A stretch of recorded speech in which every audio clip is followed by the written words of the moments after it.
억울하게 그 사법 피해자 만들어내고 경찰위원회 실질화라는 민주적 통제를 했었어야 하는데 못했습니다. 그래서 이렇게 됐습니다. 반성합니다.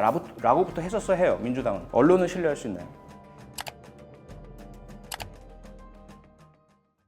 처음에 그 맥락이 있습니다. 이 경찰국 자체가 옳고 그름 때문에 반대한다기보다는 이 경찰국 설치 얘기가 나오기 전에 행안부 장관 이상민 장관이 경찰 비하 발언이 계속 이어집니다. 경찰은 뭐 문정권의 경찰이다. 지난 문재인 정권의 권력의 그 하수였다. 뭐 이러면서 그래서 민주적 통제가 필요하고 그래서 행안부에서 통제하겠다. 이런 말들이 경찰관들에게는 두려움을 야기한 겁니다. 첫 번째 두려움은 역사적인 두려움이죠. 과거 1987년까지의 정치 권력이 경찰을 이용해서 시민을 탄압하고 고문하고 살해하고 억울하게 그 사법 피해자 만들어내고 그 당시로 돌리려는 건가? 라는 그런 즉각적인 역사적인 트라우마가 발동이 된 것이고요. 그런 일련의 발언들 때문에. 아울러 또 하나는 검찰과의 관계죠. 지난 문재인 정권에서 또 지난 국회에서 검수완박 또는 그 경찰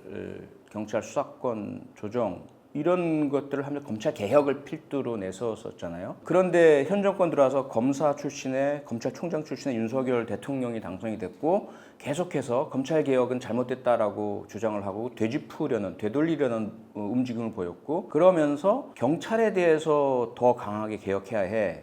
경찰에 대해서는 통제가 필요해 라는 얘기를 계속하니까 경찰은 가만히 수사권 조정이나 또 검찰 개혁은 국민을 위해서고 올바른 사법적인 개혁을 위해서라고 얘기를 했었고 그렇게 알고 있었는데 그게 결국 경찰의 권한 확대로 이어졌다라면 경찰 개혁은 필요하죠 한데 지금 마치도 경찰이 잘못한 것처럼 경찰이 검찰로부터 뭔가를 뺏어간 것처럼 경찰로부터 권한을 뺏어갈 것처럼 검찰에게 다시 되돌릴 것처럼 이렇게 자꾸 분위기를 조성하니까 경찰 전체에는 두려움이 형성된 거죠. 그래서 일단 이거 가만히 있어도 돼?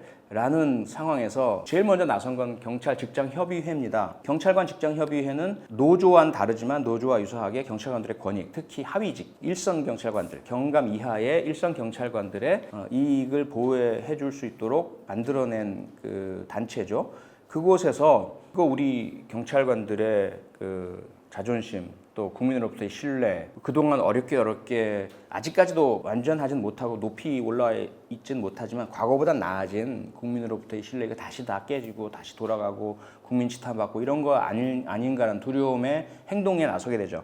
경찰관 직장협의회 각 단위별 회장들이 삭발을 하기도 하고 1인 시위도 하기도 하고 그러면서 어떤 얘기가 나왔느냐 또 과거처럼 경찰 고위 간부들은 조직을 팔아먹는구나 경찰 고위 간부들은 자기의 이익을 위해서 조직을 팔아넘기고 일선 경찰관들만 힘들고 어렵고 괴롭게 하고 결국 또 비난과 지탄의 화살을 일선 경찰관들이 받게 만드는구나 라는 이야기들이 경찰 내부에서 나온 거예요. 그러다 보니까 총경급에서 유사명 총경이 주로 그 스포트라이트를 받고 있지만 과거에 계속 그런 일이 반복되었기 때문에 더 이상 그러고 싶지는 않은 거예요. 그리고 경찰 내부의 그런 조직 간 갈등, 계급 간 갈등 이것도 해소하고 완화해야만 지휘가 되니까 각 경찰서에서 서장은 총경이지만 다수의 경찰관들은 경감 이하의 경찰관 직장협의회 소속의 일반 경찰관들인데 그들이 서장을 존경하지 않으면 이게 영이 서고 지휘가 됩니까? 그러니까 총경들이 모인 거예요. 불합리한 요구, 일방적 요구 또는 월급 올려달라 이런 거라면 함께 하면 안 되겠지만 이건 역사의 문제이고 정통성의 문제이고 국민에 대한 신뢰의 문제이고 경찰 조직의 민주적 통제에 대한 문제다 보니까 이건 서장들이 가만히 있으면 안 되겠어. 모여서 회의를 해봅시다. 이렇게 된 건데 이걸 가지고 또 이상민 행정부 장관이 12.12 쿠데타 완전히 엉뚱한 이야기를 한 거죠. 이게 쿠데타다. 총 들고 있으니까 이 사람들 모이면 안 된다. 그러다 보니까 오히려 더 반발이 일어나고 불같이 일어나게 된 것이고 그것이 경찰이 이 행안부의 경찰국 설치를 반대하게 된 아주 근본적인 이유라고 볼 수 있습니다. 여기서 꼭 제가 드리고 싶은 말씀이 있어요. 뭐냐면 저를 포함해서 저는 탈당하고 더 이상 민주당 사람이 아니긴 하지만 민주당 국회의원이었기 때문에 민주당은 잘못이 없느냐? 잘못이 큽니다. 많습니다. 우선 행안부에 경찰국 설치하는 거 말고 경찰위원회를 실질화하는 게 민주적 통제라고 주장을 하죠. 민주당에서. 그리고 경찰도 그 주장을 하고 있고요. 그러면 왜 민주당 문재인 정권에서는 안 했으니까 저부터 반성하겠습니다. 저는 법안을 냈습니다. 경찰위원회 실질화, 경찰위원회 법을 제정을 해서 발의를 했고요. 사개특위에서 이거 꼭 심의해서 수정을 하든지 해서 통과시켜달라고 요청드렸지만 민주당에서 관심이 없었고 문재인 정권과 당시의 경찰청이 싫어했어요. 그래서 안 됐습니다. 근데 이제 와서 국민의힘 윤석열 정부가 행안부에 경찰국 설치를 한다고 하니 그건 안 되고 경찰위원회 실질화 해야 된다라고 합니다. 그래서 저는 나설 수가 없어요. 앞에 반성부터 해야죠. 우리가 경찰위원회 실질화라는 민주적 통제를 했었어야 하는데 못했습니다. 그래서 이렇게 됐습니다. 반성합니다. 라고부터 했었어야 해요. 민주당은. 두 번째 문제, 민주당이 앞서서 나서게 되면 경찰은 오히려 주춤하게 됩니다. 우리가 민주당과 한편인가? 우리가 한쪽 정당, 한쪽 정치 세력 지지 응원하고 그쪽과 동조하나? 경찰은 본질적으로 독립적, 중립적 존재하고 정치적 중립성에 대해서 대단히 민감한 조직이에요. 그런데 이 민주당에서 지나치게 강하게 그것도 행동으로 그 정치 쟁점화하고 이렇게 하게 되면 경찰은 오히려 뒤로 물러설 수밖에 없습니다. 그런 상황이 되어 있고요. 그 다음에 앞서 제가 이상민 행안부 장관을 강하게 비판하면서 경찰을 악의로 본다면 발로 차고 집어 던지는 모습이다라고 했지만 그러면 민주당은 경찰이라는 악의를 애정을 가지고 소중하게 해왔을까요? 저는 그렇게 생각하지 않아요. 경찰 개혁에 그만큼 공을 들였고 노력을 해왔는가? 오히려 검찰 개혁이란 것을 더 중시 여기면서 경찰은 그저 검찰 개혁을 위해서 사용하는 하나의 지렛대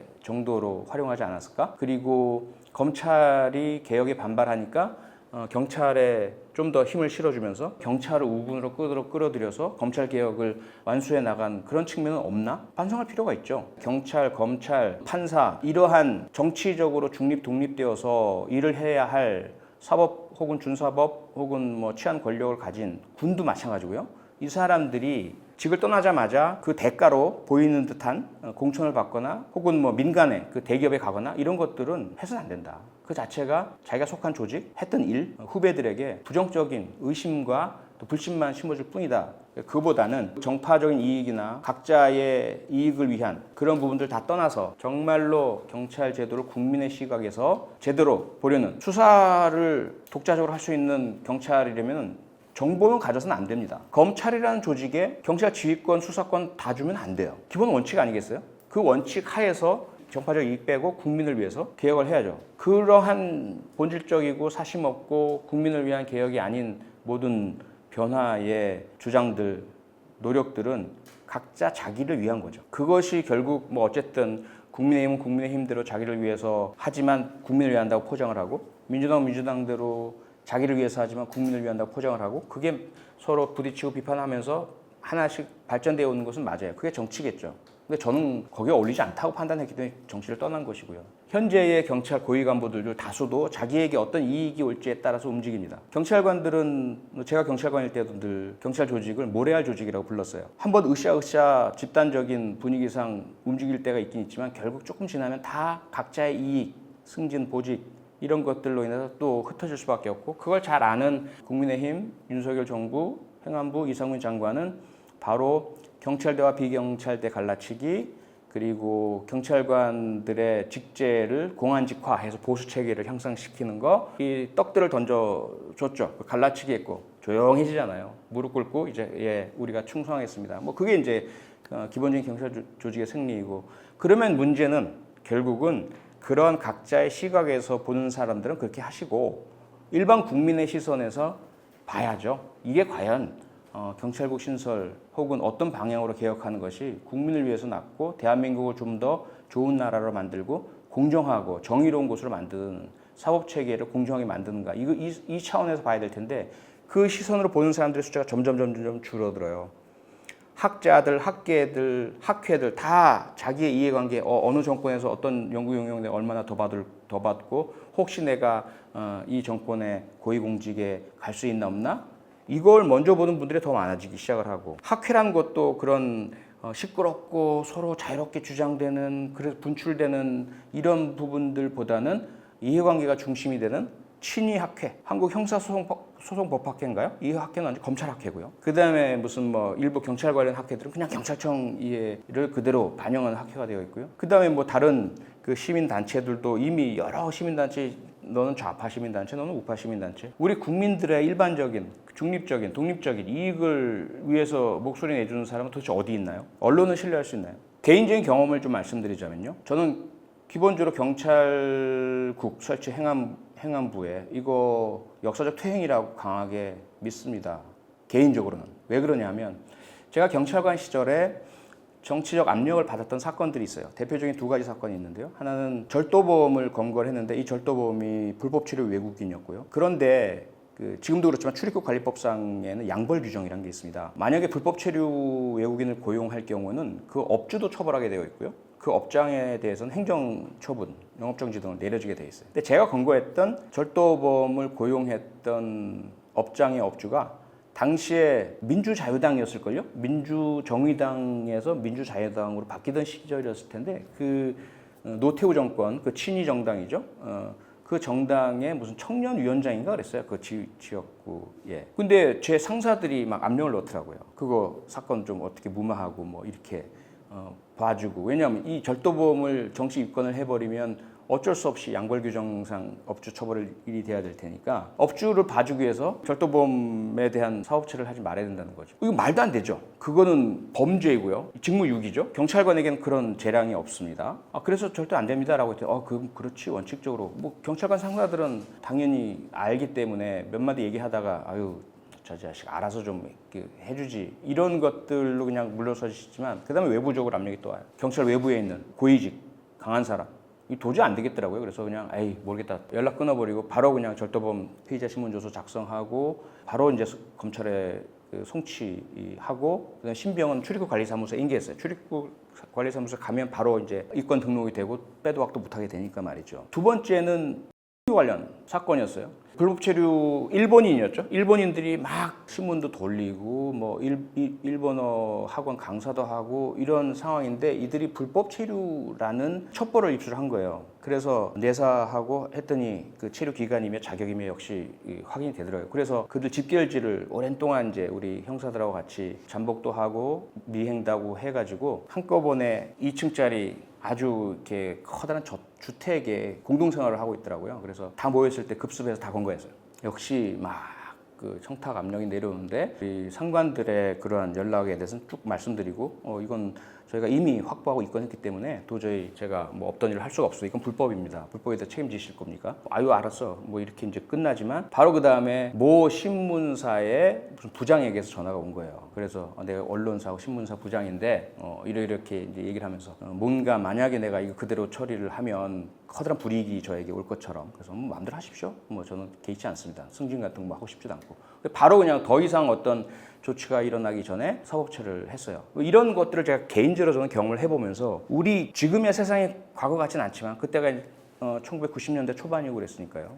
과거 같진 않겠지만 절대로 그런 경찰의 상황에 몰리게 만들고 싶지는 않습니다. 우리 후배 경찰관들이 그런 스스로가 잘못하는 행위 부패한다면 처벌받으면 되겠지만 자기는 제대로 법대로 원칙대로 공정하게 업무 처리를 하고 수사를 하고 싶은데 외부의 압력 때문에 못하게 되는 이런 상황은 절대로 다시는 만들어서는 안 된다라고 저는 개인적으로 믿어요. 과거보다 많이 나아졌죠. 하지만 여전히 그런 위험성은 존재하고요. 이게 행안부 경찰국이 만들어지는 순간 민주당 주철현 의원의 그 공포스러운 기괴한 주장처럼 수사 지휘까지도 행안부 장관이 할 수 있고 대통령까지 수사 지휘를 할 수 있도록 하라고 그 사람 주장을 하더라고요. 만약에 그대로 된다면 이건 끔찍한 일이 돼버립니다. 경찰위원회 실질화된 경찰 조직의 근본적인 개혁 또 외부에서의 그런 개입이 권력적 개입이 있을 수 없도록 만드는 것이 답이죠. 그래서 초기부터 뭐 적극적으로 왜 개입 안 했느냐 개입할 수가 없어요. 어떤 얘기를 합니까? 그래서 무조건 한쪽 편 들어주면 그게 정의입니까? 말도 안 됩니다. 지금